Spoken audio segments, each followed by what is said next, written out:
students. In last session, you learn about sexual reproduction. Sexual reproduction involves the production and fusion of male and the female gamete. The production of male and the female gametes are called as gametogenesis, and the fusion of male and the female gamete is called as fertilization. In this session, you are going to learn about structure of anther and development of male gametophyte. Transverse section of mature anther. The transverse section of mature anther contains two important structures. One is an anther cavity which is surrounded by an anther wall. The anther cavity is present at the center. It is surrounded by an anther wall. The mature anther is a bilobed structure. Each lobe is having two chambers. It is a bilobed structure. Each lobe is having two theca. So it is dithecous in nature. The mature anther is also called as tetrasporangiate. The mature anther is tetrasporangiate.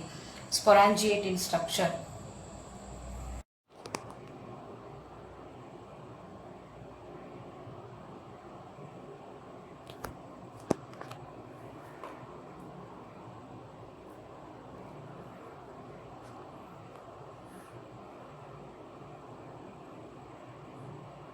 Mature anther wall is made up of four structures.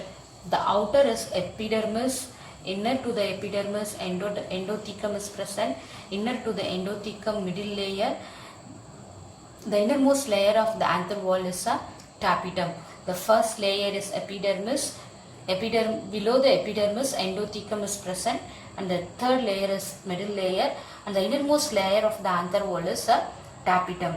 The first epidermis. The epidermis is the outermost layer, and it is made up of single layered cells, and it is protective in function.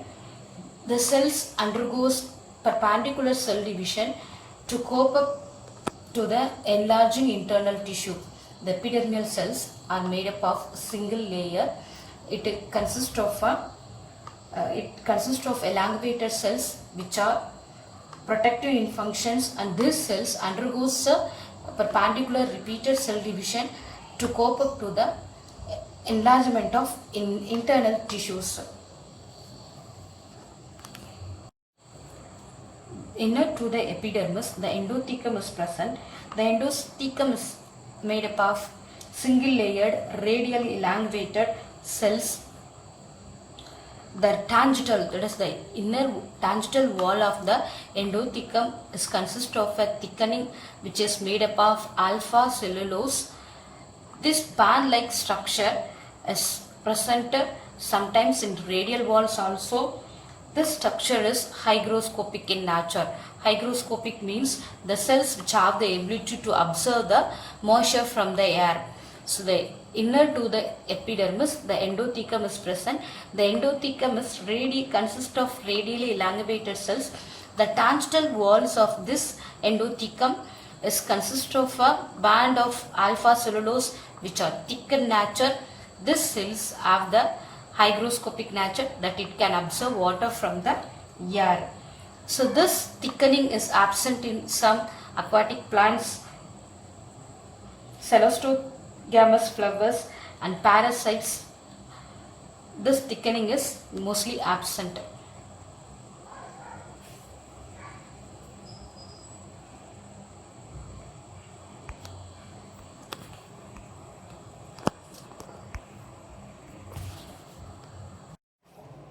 In the endothecum, the cells along the junction of two sporangia of an anther lobe, these cells lacks the thickening.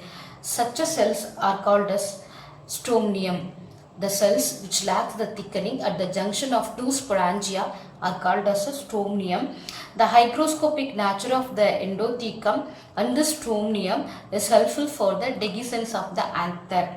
So at maturity, dehiscence means splitting of the anther wall during maturity, which is useful for the release of pollen grains from the anther cavity. Third layer of the anther wall is middle layer.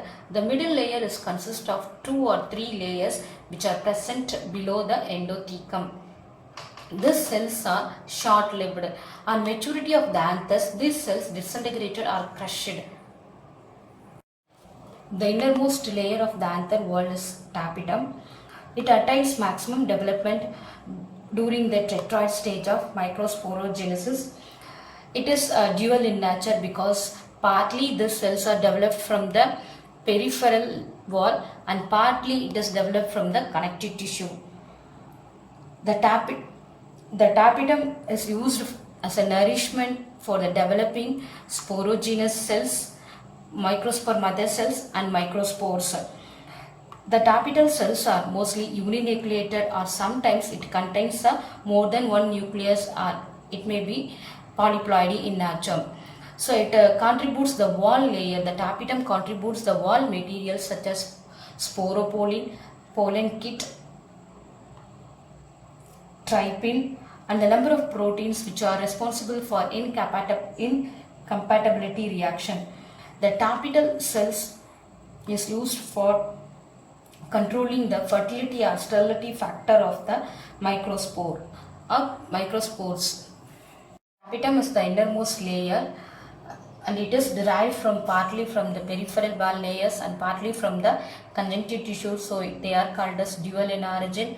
It nourishes, it gives it is used as a food for the developing sporogenous tissues, microspore mother cells and microspores. It also contributes the wall materials.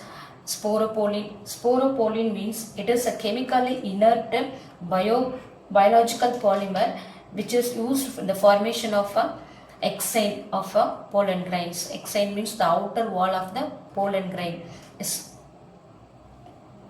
pollen kit. The pollen kit is a sticky covering found in surface of the pollen grains which are useful for insect pollinated flowers. The trypin is a extra pollen coat which is present in some angiosperms and the proteins that control incompatibility reactions, and it also tapetum also controls the fertility and sterility of the microspore. Fertility means it is involved in reproduction, sterility means it is unable to reproduce. Based on the behavior, the tapetum is broadly categorized into two types. One is a secretory tapetum, another one is a invasive tapetum. The secretory tapetum is the most common type of tapetum in angiosperm. It is also called as parietal tapetum, glandular tapetum and cellular tapetum. The tapetal cell retains the original position and later these cells breaks down progressively. Among the substance released from the degeneration of tapetum are pollen kit and trypin. This secretory tapetum is also nourishes the developing microspores. Of tapetum is an invasive tapetum. It is also called as periplasmodial tapetum. In this types, the tapetal cells loses their inner tangential and radial walls and the protoplasm of all the tapetal cells collapses to form a periplasmodium. Functions of tapetum. The tapetal cells supplies nutrition to the developing microscope. So the tapetal cells supplies nutrition to the developing microspores. It also contributes sporopollen through Ubish bodies. Sporopollen is a chemically inert biological polymer, forms the exine layer of pollen grains.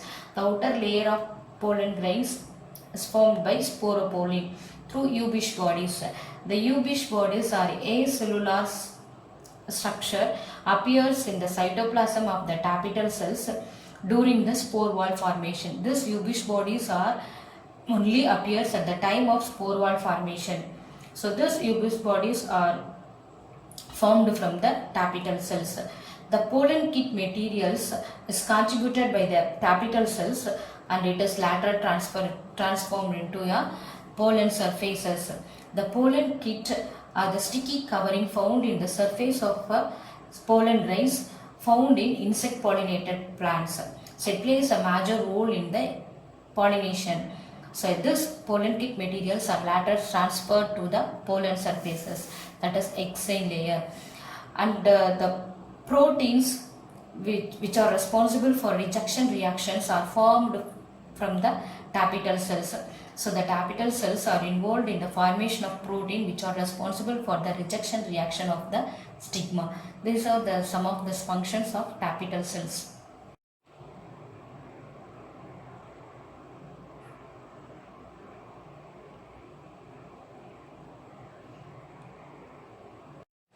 The anther cavity is filled with microspore in young stage or the pollen grains at maturity.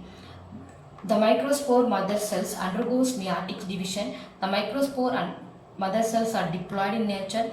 This diploid cells undergoes meiotic or reduction division to form 4 haploid microspore.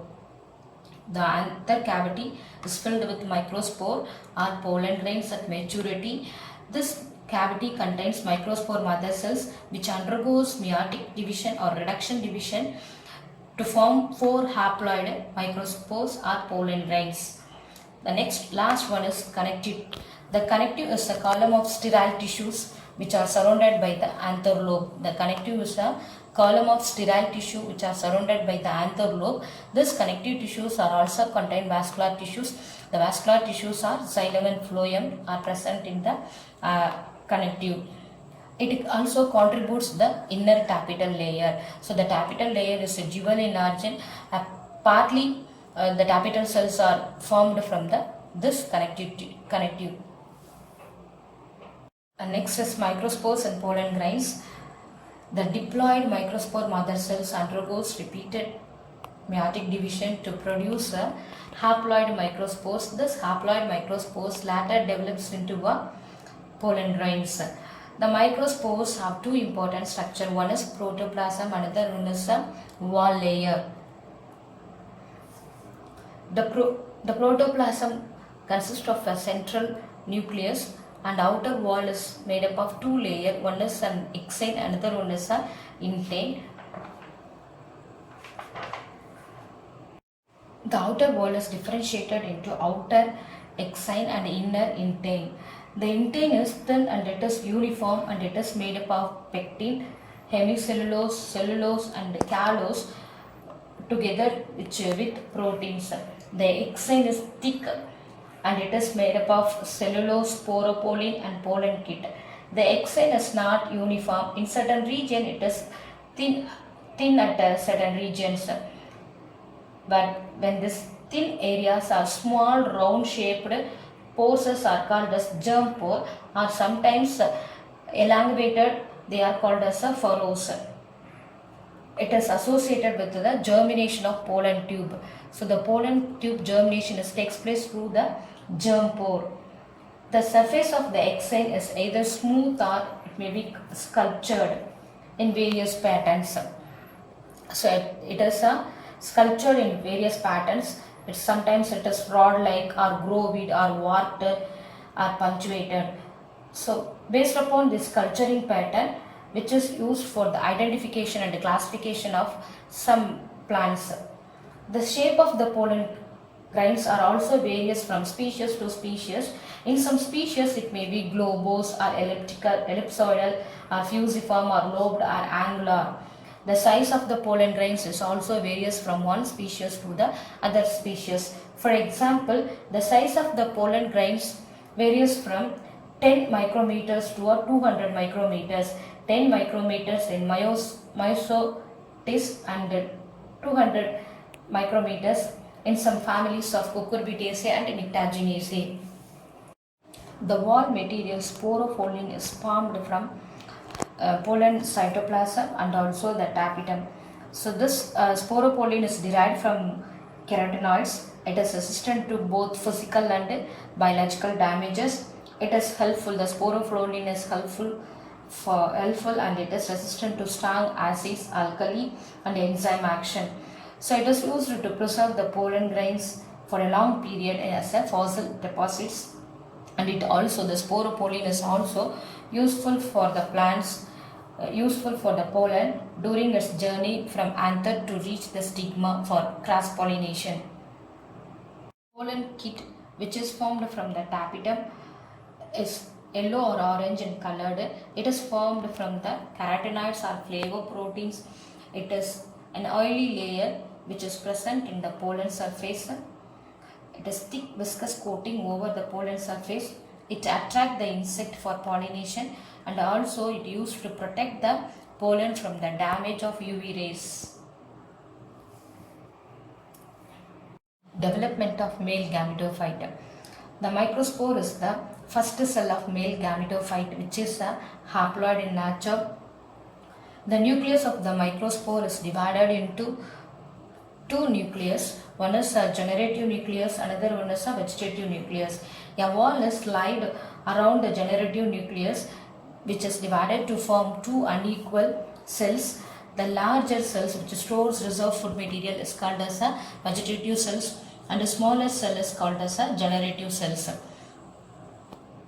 In some plants, the pollen grains are liberated from the anther at this two-celled stage. In some plants, the generative cells undergoes further division to form two male gametes. At this stage, it contains three cells. Mostly, the 60% of the angiosperms are liberated in the two-celled stage. The further growth of the male gametophytes occur when the pollen grains reaches to the shootable stigma. The pollen grains on reaching the shootable stigma, it absorbs moisture and becomes swells. The intake layer of the pollen grains forms a pollen tube through the germ pore. In case the pollen is liberated in the two-celled stage, after reaching the stigma, the pollen tube, before reaching the embryo sac, it is divides into a three-celled stage.